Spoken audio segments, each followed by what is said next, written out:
Harrison Insight. Welcome back to the Deep Dive. Today, we are immersing ourselves in a topic that carries just immense weight globally, heart failure, or HF. We've got a stack of the latest global epidemiology reports here, the deep data, on who has this condition, where they are, and how it's impacting hospitals. Our mission is, well, it's to move past just general awareness and really grasp the true scale of this. Exactly. We want to understand some of these surprising, even contradictory trends, especially in the U.S., and get to the reality of survival. It's really about the tension between medical progress and these massive demographic shifts. And that tension is really the core of it all. I mean, heart failure is one of the most substantial burdens on any modern health system, period. The material we have gives us some incredibly specific stats. It lets us quantify the prevalence and the pretty stark reality of mortality worldwide. It's essential context if you want to understand where global health dollars and research are really focused. Okay, so let's start there. Let's just paint the picture of the sheer scale. Globally, heart failure is affecting a staggering number of people. It is. We're talking more than 26 million individuals living with this diagnosis right now. 26 million. And that's a huge pool of patients needing constant intensive care. If we zoom in on the United States, the numbers are just as profound. Okay. An estimated 6.2 million adults are being treated for HF. And on top of that, more than 600,000 new cases are diagnosed every single year. Wow. That's enough to completely overwhelm the system. So when we look at who exactly is affected, the data shows this really dramatic age gradient, right? It does. And what's fascinating here is just how dramatically the risk escalates with age. It's not, a uniform burden. If you look at people aged, say, 40 to 59, the prevalence is pretty low, maybe 1 to 2% of that group. Right. But the moment you get into the later years, specifically adults over 80, that rate just skyrockets. We're talking up to 12% of the population. That's huge, from 1% to 12%. It tells you that as populations age, the resource demand doesn't just increase, it explodes. So what does that curve mean for, say, public health policy? It means we have to shift our focus pretty dramatically toward the elderly population, not just in treatment, but prevention. Okay. We know that as the global population keeps aging, the total number of people living with this chronic disease is going to increase exponentially. And that puts, an extreme strain on geriatric care, on long-term care facilities, you name it. And what about risk for, say, someone who's healthy now, maybe mid-career? Let's say they're 55. What's their lifetime risk of ever developing heart failure? It's substantial. And this is a thing that I don't think many people fully grasp. A 55-year-old man has a 33% lifetime risk. A 1 in 3 chance. Essentially, yes, a 1 in 3 chance. For women, it's a bit lower, but still 28%. So better than 1 in 4. This moves it from, abstract statistics to a very real personal health risk. And these numbers are only going up. The sources give a pretty stark projection for the U.S., an increase of 46% in total prevalence between 2012 and 2030. Yeah, a huge upward trajectory in less than 2 decades. So even with medical advances, the demographic reality of an aging society is just the dominant force. It is.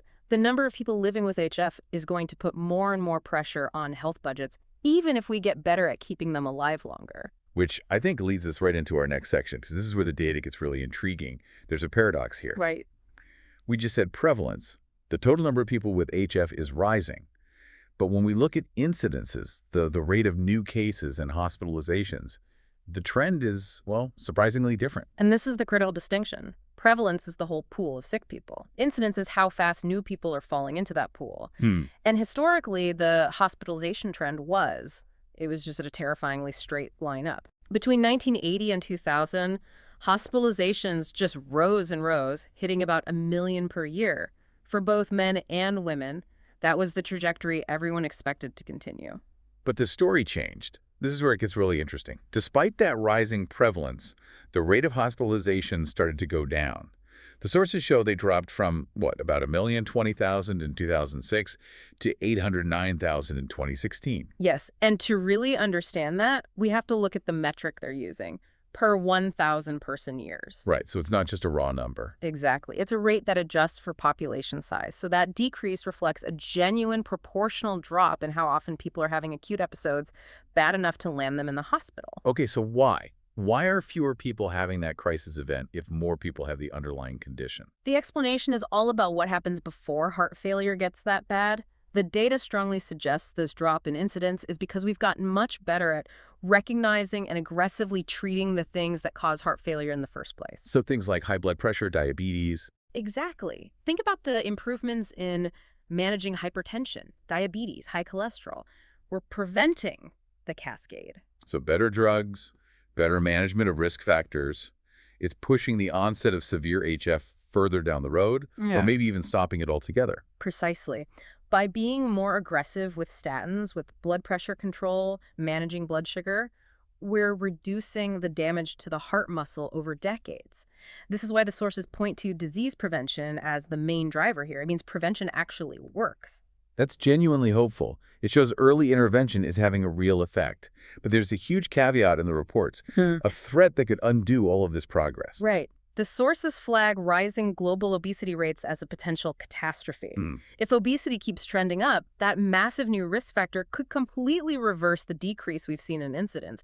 It could just override all the good work we're doing. The constant fight between proactive treatment and changing lifestyles. It is. Now, if we transition from those trends to the demographic realities, the burden of heart failure is, well, it's not equally distributed. Not at all. Right.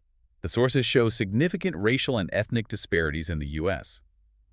In community studies, Black Americans consistently have the highest risk of developing HF than Hispanic, white, and Chinese Americans. And what's driving those differences? Is it biological or structural? The sources point primarily to structural and environmental factors. The key drivers are disparities in the risk factors themselves, so higher rates of obesity, hypertension, diabetes in those communities. And then there's the healthcare access piece. Crucially, yes, the sources point directly to disparities in socioeconomic status and critically restricted access to healthcare. And it's easy to see the connection there. If a group has less access to consistent primary care, they're less likely to have their hypertension treated early. Exactly right. Their heart is under high stress for longer. That structural disadvantage translates directly into poorer clinical outcomes, which we can see so clearly in the hospitalization data. And that unequal burden shows up in who needs urgent care. It does. The age-adjusted rates of HF hospitalization are highest for Black men, then Black women, then white men, and finally white women. And sadly, the disparities continue after diagnosis. The case fatality rates for Black Americans are consistently higher. That paints a very clear and very unequal picture in the U.S. Let's widen the lens to the global context, especially developing nations. The sources say the data is often lacking, but trends are evolving fast. Absolutely. The disease epidemiology is changing in real time. As these nations go through socioeconomic development, urbanization, dietary changes, all of it, the pattern of heart failure they're seeing is starting to mirror Western Europe and North America. And what does that mean for the cause of the HF in those regions? It means a shift in the primary cause. Historically, HF in developing nations might have been linked to congenital issues or infections. Right. Now, the sources show that coronary artery disease, which is strongly linked to modern lifestyle risks like high cholesterol and smoking, is fast becoming the single most common cause of heart failure there. It's a sobering sign of global convergence. Okay, let's shift to outcomes, because we have to talk about the prognosis once someone has an HF diagnosis. It's a stark metric. It truly is. The data shows that the overall 5-year survival rate after a diagnosis in primary care is only about 50%. 50%. A coin flip. And for patients with severe heart failure, the outlook is even more dire. 1-year mortality can be as high as 40%. Which explains why heart failure is so prominent on death certificates. It's a major cause of death. In the U.S., 1 in 8 deaths lists HF on the death certificate, and most of those are cardiovascular, either the heart progressively failing or sudden cardiac death. The sources also talk about the huge burden of hospitalization. It's not a one-time event for these patients, is it? Far from it. It's a revolving door. One key study found 83% of patients were hospitalized at least once after their initial diagnosis, and readmission is disturbingly common. That common. 20 to 25% are back in the hospital within 60 days. Nearly 50% are readmitted within 6 months. And what happens every time a patient goes back to the hospital? It increases their risk substantially. The sources underscore that the risk of death rises significantly with each subsequent admission. Each hospitalization is a major stressor that just chips away at a patient's reserve. Let's just break down the mortality rates after just one of those admissions, just as a reminder of how serious this is. Okay, so after that first, acute hospitalization, Mortality is between 8 and 14% at 30 days. Wow. It climbs sharply to between 26 and 37% at 1 year. And then it rises to a truly sobering figure, up to 75% mortality at 5 years. So while we're getting better at preventing new cases, once a severe case happens, the long-term prognosis is still very poor. It remains a huge challenge. But, and this is important, there is a positive development we can point to. Okay, good. If we connect this to the bigger picture, the overall prognosis for patients is gradually improving over time. It's a direct result of the successes we talked about earlier, better treatment of risk factors, but also more use of guideline-directed medical therapies that directly treat the HF itself. We are making progress on both fronts. That's a powerful final note. It really shows the impact of medical science battling against this. Okay, so let's synthesize this. We've established the vast scale, 26 million people globally, with U.S. prevalence set to climb 46% by 2030. We then dissected that crucial paradox. Better management is driving down hospitalizations or incidences even as prevalence climbs. Right. But we ended on the stark reality of the diagnosis itself, where that 5-year survival rate is still hovering around 50%. And the final conclusion from the data is really twofold. One, HF is still a primary cause of mortality worldwide. But two, the data clearly shows that targeted prevention treating things like hypertension and diabetes is having a measurable positive impact. The medical community is effectively managing what it can control. Absolutely.